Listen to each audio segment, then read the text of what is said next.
Mga kabiyahe, andito tayo muli sa Rosie San Nicolas Tres Bacoor, Cavite. Ipakita ko sa inyo mga kabiyahe yung Macho 125, 150 at saka 175 para may mapagpipilian kayo kung anong gusto nyo mga kabiyahe, 125 ba, 150 o 175. Tara, let's go, tingnan natin ang presyo.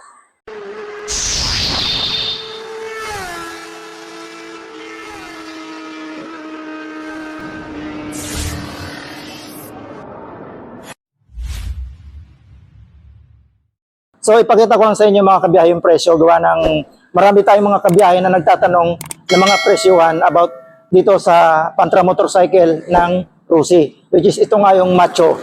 So ito yung mga kabiyahe, lapit tayo mga kabiyahe.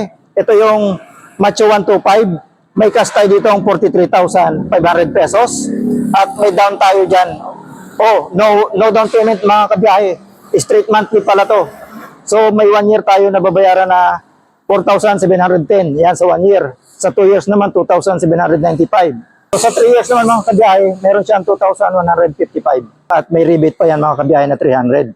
So let's go tayo sa Macho 150. So ito naman mga kabiyahe, yung Macho 150. Straight monthly din, kagaya sa 125 natin. 46,500 ang cash. At yung 1 year, 5,285. 2 years, 3,120. At yung 3 years naman, 2,395 pesos at may rebate na 300 pesos. Macho 150 po yan. So ito naman mga kabiyahe, dito tayo kay Macho 175. Sila pong tatlo ay naka-straight monthly at may cash ito ng 48,500 pesos, may 5,575 pesos sa 1 year, 3,280 naman sa 2 years, at 2,520 naman sa 3 years at may rebate din po na 300 pesos. So yun po, i-pre-nice update ko lang kay mga kabiyahe sa mga gusto pong makaalam ng presyo ng tatlong Macho Pantra motorcycle ni Rosie.